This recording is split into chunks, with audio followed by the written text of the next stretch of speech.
Hopefully this is the right place. So, yeah.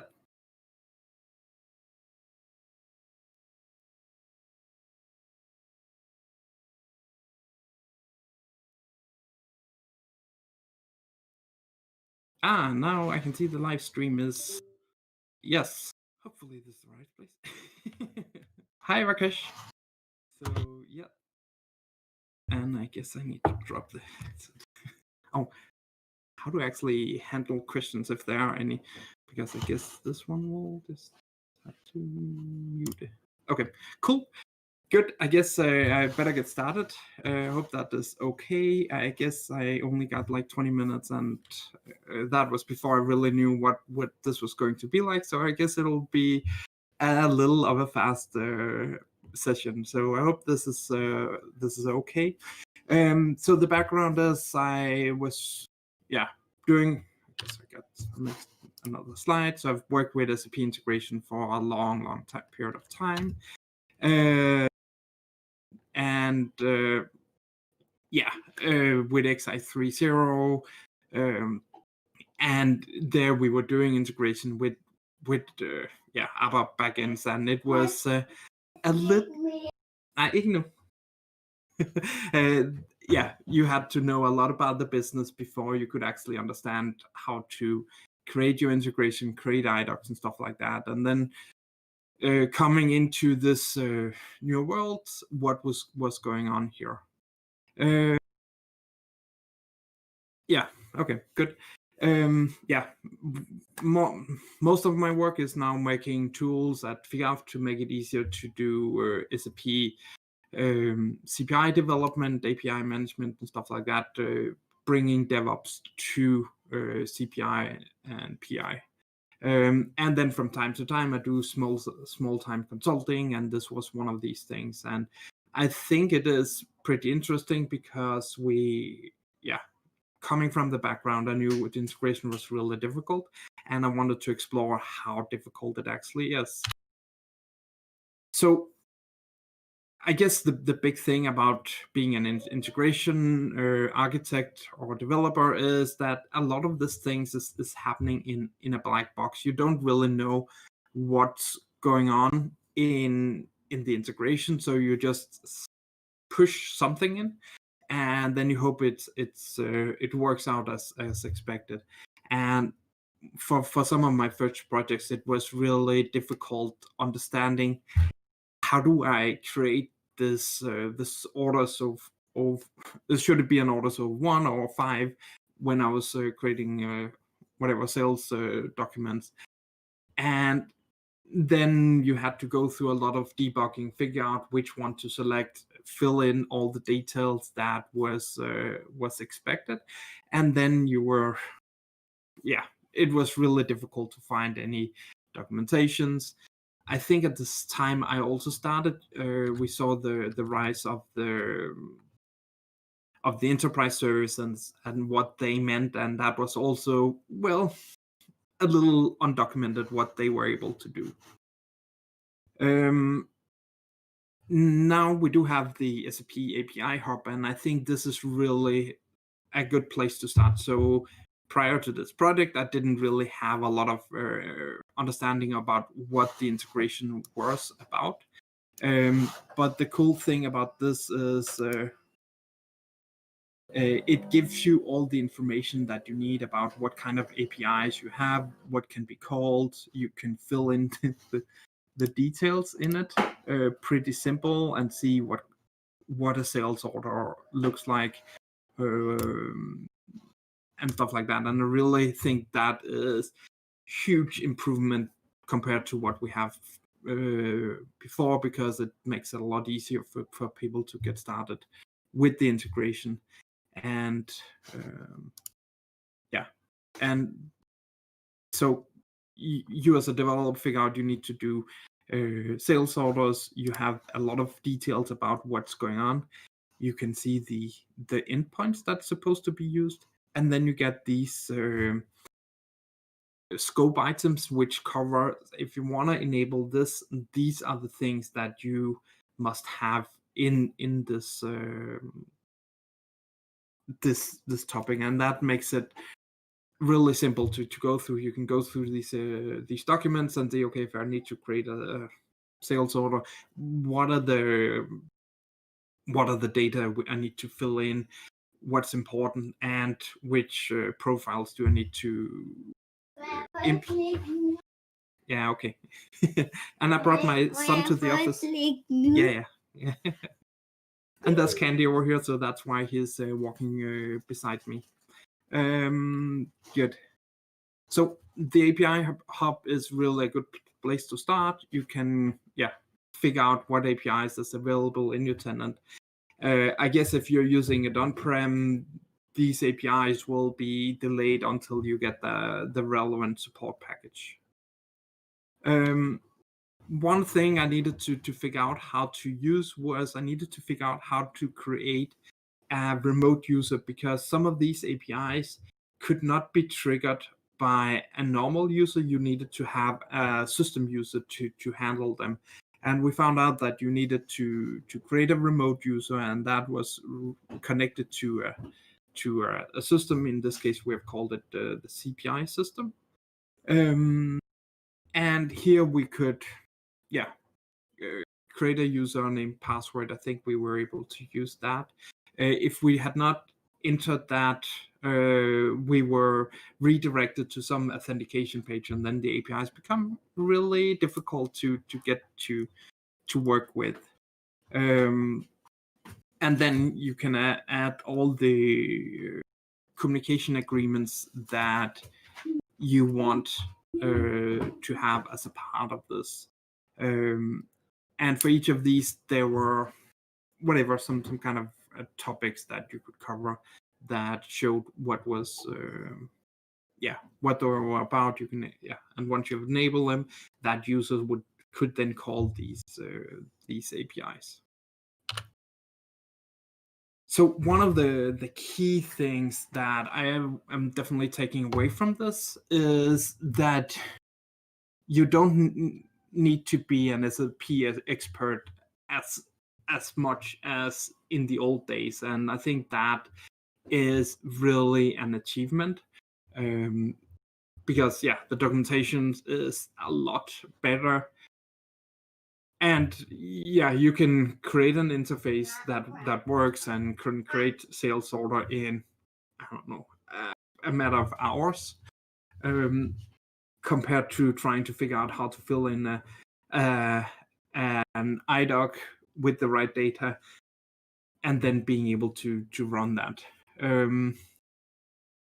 I guess it may still be helpful if you know RFCs or IDOCs, because I guess if you're doing it on premise, you may want to, or you may run into some data. Though you don't need to be specifically an SAP expert, I do still think you need to be,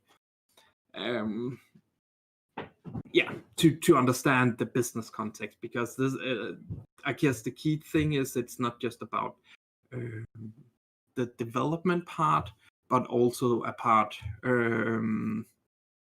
understanding what's the business object, understanding what to do, how do we fill in these data.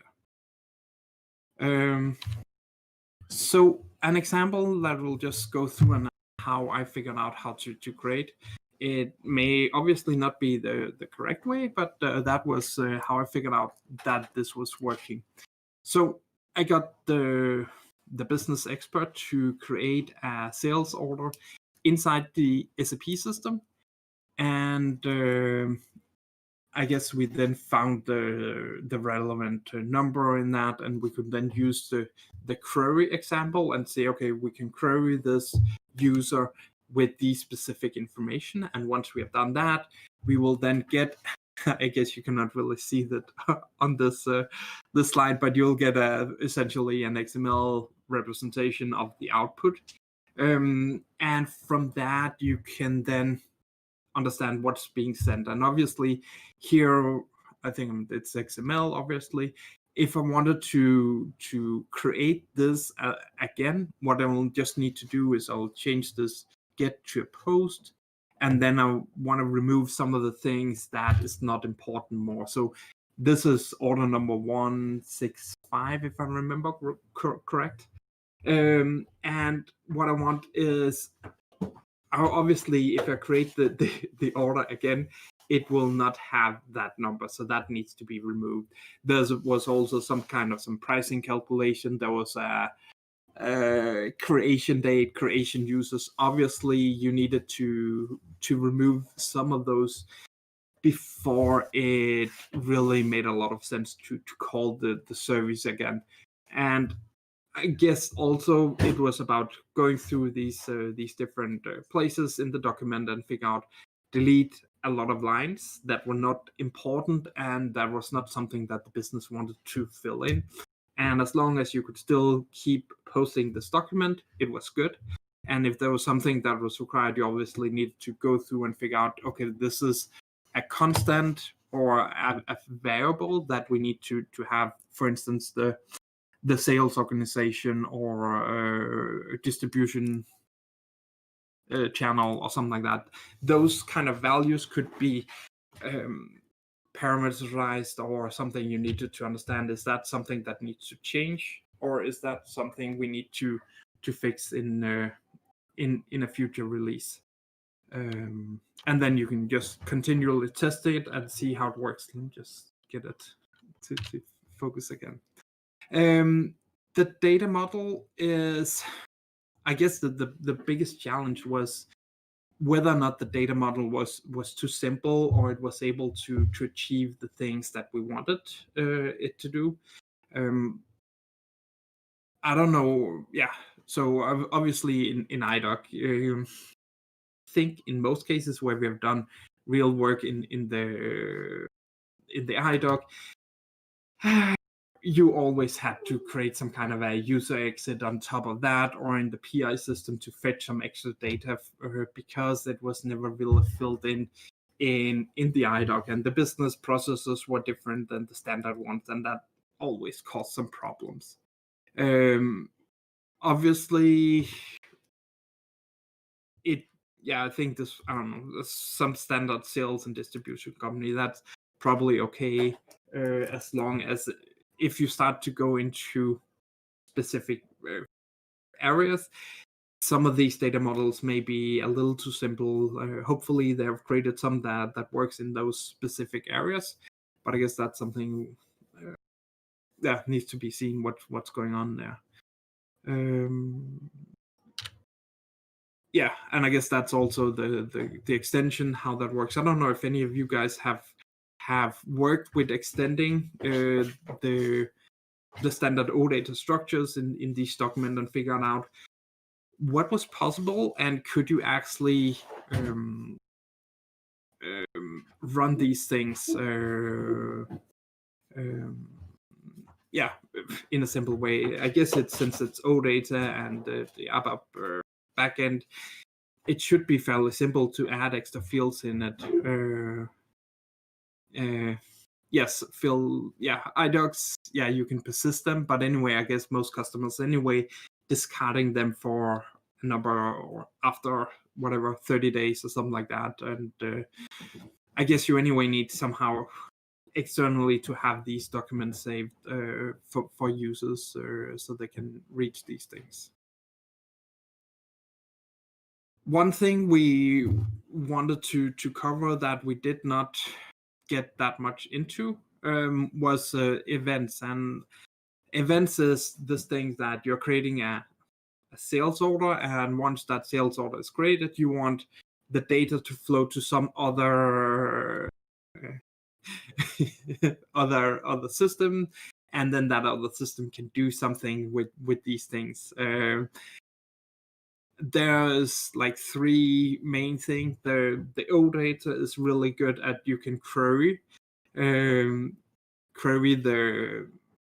last change date, and if you find the orders that has been changed after whatever, since you ran it last time, it will be pretty easy to do like a delta record or delta change that's happening. So that is pretty quick. One challenge is obviously you can only run this a certain number of times, and if you run it too often, is that something I need to do anything with? I don't know. I cannot see it. Then yeah, you have a limit there. There's standard. There's SOAP events that enable you to, when an order is created, you can send a message to the PI CPI system, for instance, and in that you can then handle all these different things. And then there's the enterprise messaging that is a little more complicated, that contains the where you will get information about a sales order has been created, and then you can do something with it. We wanted to do something like this because they were creating some handling units, I think it was, connected to the sales order, and when these handling units was created, we wanted them to be sent to someone else, and that was not something we were able to do. I don't really know where we ended with it, if we'll find some other way of getting around that, and I guess that was one of the limitations. Yes, all the good stuff always requires some licenses, and I guess that is the case here. And yes, IDOC's fantastic, but I guess that also brings back all this legacy that you have worked with it for 250 years, and no new guy from the university would understand what's going on with them. So let's see. Just I have conclusion left. So yeah, this was first time doing these things, and I was really impressed with what was possible with it without handling too much extra integration or doing anything else. And I think it's really interesting how little SAP knowledge you actually need to know. You still need to know how to create a sales order, or you can get the business to create it, view it, and see what's going on, and then ask them to verify it.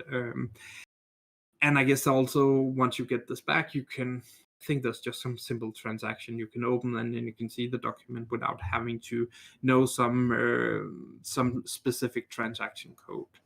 I guess the biggest challenge is whether or not it's complicated enough, if it can really handle the complexity of your SAP integration that customers are expecting in the real world. So I guess that was the last thing I just wanted to share on this. So I really think it's a good thing they have created this, and it works really smooth. So I guess the big challenge is, if you have a S4 on premise, are you able then to get these challenges going? So yeah. Thank you, Daniel, for your presentation. We will jump into Unconference 1 to handle the questions. So if everyone just jumps into Discord to Unconference 1, we can take any questions in the first question. Okay, and cool. We're just on time. Yes. And just a little sort of. So thanks. Yeah, welcome. See you.